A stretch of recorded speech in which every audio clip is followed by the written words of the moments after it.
Yeah, what am I going to talk about? I don't know. I never know what I'm going to talk about very often. It just seems to me, since I made a video, I think it was number 8 or 9, yeah, about the 8 winds of the world, how we're all subjected to them. Fame and disrepute, success and failure, pain and pleasure, praise and blame. And that one minute everything could be going great. Oh, I've got this sorted. Yeah, all the nice what they call the warm winds are blowing on you. You've got money, got a lovely life partner, you got some great kids or some great pets, you got a great job with a great boss, with a new car, and suddenly, you're driving home from work, you smash the car up, you end up in hospital. Your boyfriend comes to see you in hospital to tell you that he's got another girlfriend, and he's sorry you got a broken leg. You're not as... It happens. It happens, and we've got a black woman member of Parliament in England, in the UK, called Diane Abbot. She's a member of the Labour Party. She was the UK's first black woman MP. So she's a trailblazer.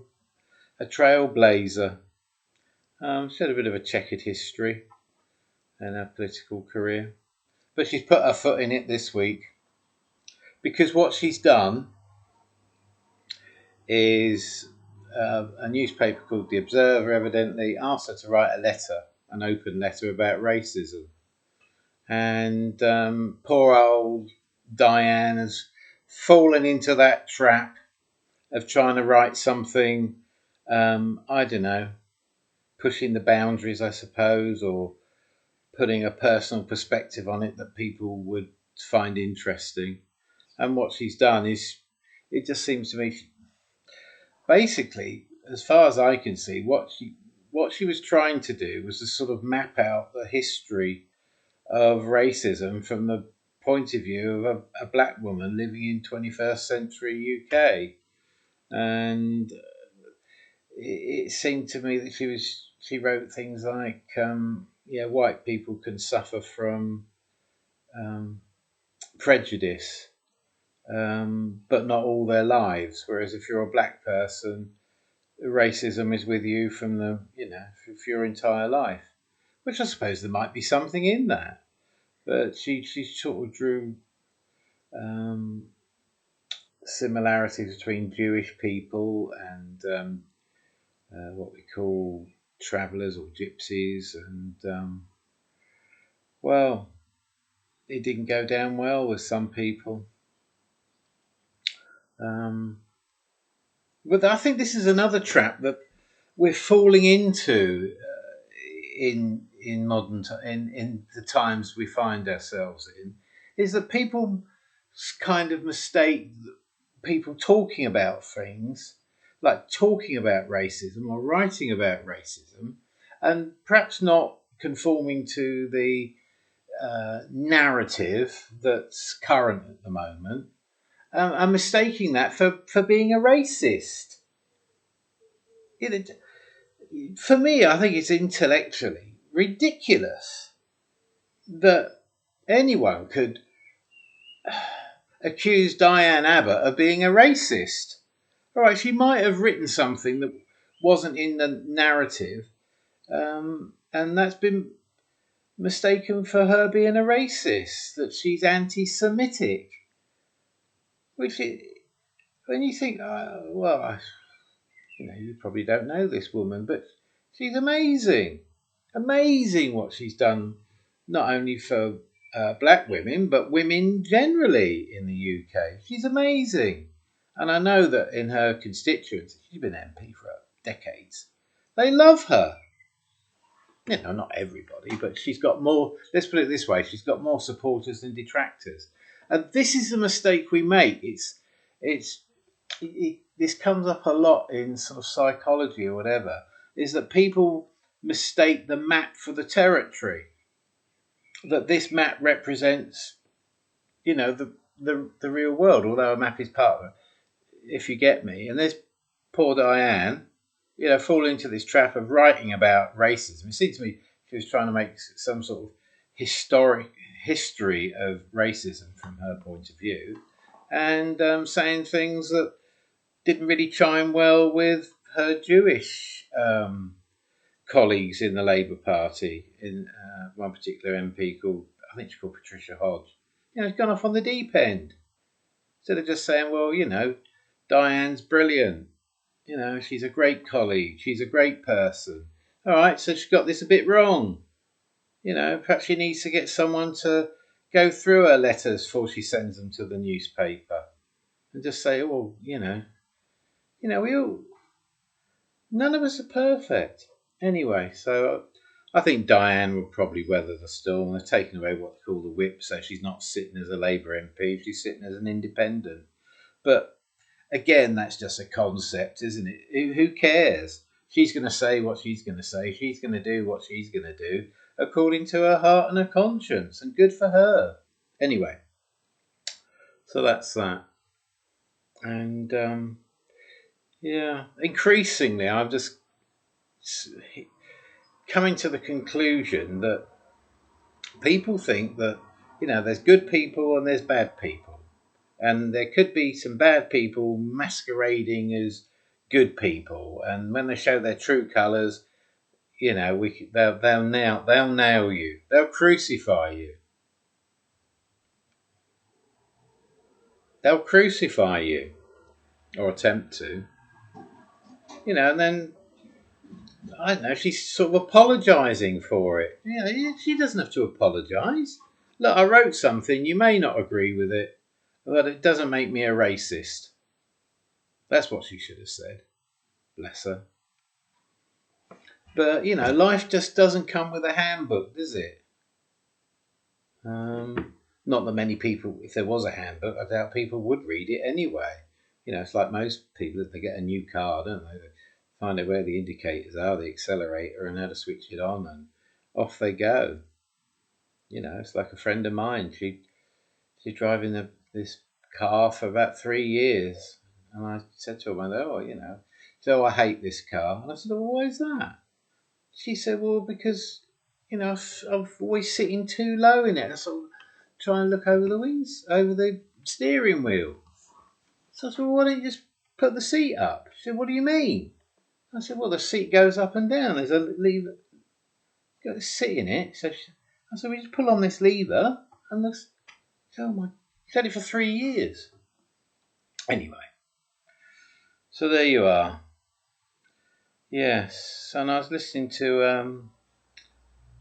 a Dutch guy called Bernardo Kastrup. The guy's got a brain the size of a planet. He was a sort of what do you call it? He was a scientist, really. He used to work on that project in Switzerland. What's he called? The particle collider. Like he said, it's cost 50 billion euros, this thing, this particle collider. I don't know who pays for that. I don't know who pays for it. Whether it's a private company or governments or what. It seems a lot of money to me. And he said, there won't be any practical payoff for 30 years. And he used to work on that. And now he wrapped all that in. And then he went for work for a huge international conglomerate to do with technology. Basically, they feed all the big technology companies worldwide with technological advancements, I suppose. Companies like Samsung and Intel and Apple. A lot of people think that all these technologies are developed by them. They're not. They're not. They develop the technical ideas into products and they market them. So he was talking about this following your... I said, well, how did you go from doing that? He used to be the youngest director of this company, evidently at 33. He travelled the world, and then one day realised, I just don't want to do this anymore. And he was talking about following his intuition. That none of us know where life's taking us. Me in particular, absolutely no idea. It's like in my first video I made, video number 1, and it's searching for support and acknowledgement or something. Yeah, and I never knew why. I just went from one thing to another. An engineering apprentice, didn't like that. My friends were killed on their motorbikes. Didn't get any emotional support for that. Then went off to join the Navy to become a helicopter pilot. Ended up as a junior Marine, a young Royal Marine. They told me that you join the Marines, you can become a helicopter pilot. You can join them at 16, but to join the Navy, you had to be 17. Anyway, I go on and on and on. But he was talking about this thing about in Eastern countries, they talk about the 2 halves of your life, which is, I suppose it's pretty common across the world now, not just in the East. But you've got what they call the outgoing journey and the homecoming journey. You have your career and meet someone, perhaps have children, or start businesses and companies and doing this and becoming a great golfer or horse rider or whatever you want to do. And then you get to about 50, or 60 or whatever. And in the East, what they used to do is give all their stuff away and go and sit in a cave, or what they call a cutie in Thailand. Become a monk basically, or a nun. Well, it's not really open to us in the West to do that, but just seems to me I'm expected to start my outer journey at a time when I should be retiring. Should just be sat in the garden with my grandchildren, playing with puppies and kittens, and teach them to ride bikes, and taking them up the sweet shop. I suppose that's politically incorrect now. Yeah, go and buy some. We'll take them up the playground. I'll take them for a nice walk, or take them on holiday to Mallorca. That's what I should be doing, and I'm not. But there you are. This is it. I'm going to go for a nice walk in a minute. I'm going to a seaside town called Teignmouth. It's in Devon, where I live. It's a big sea wall there. Mainly for the trains to go along. But I go down there, park up, go for a nice walk. I'll probably go to get some food. Go for a drink in a pub. See who's there. And then come home. Cook what a supermarket. But it's alright. I'm okay. I just love walking near the sea. Anyway, so yeah. There's no handbook for this, boys and girls. You just got to work it out for yourself.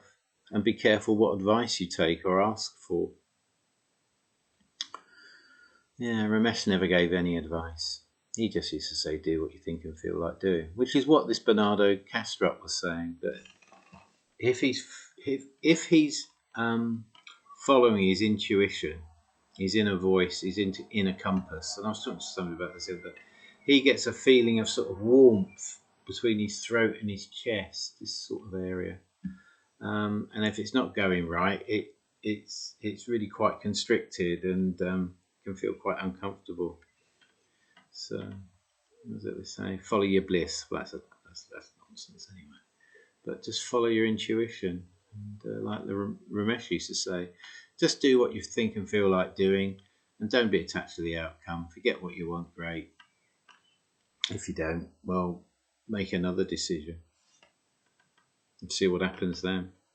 So my decision is to finish this video now. Thanks for watching. If you could subscribe, that'd be great.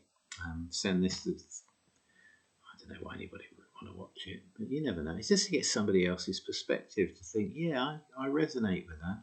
A lot of what Ramesh Balsekar is, it all resonated with me. For the moment he started talking, I thought, yeah, get that. Anyway, so yeah, thanks for watching this video. Like I said, if I think it would help somebody else, but there is no handbook.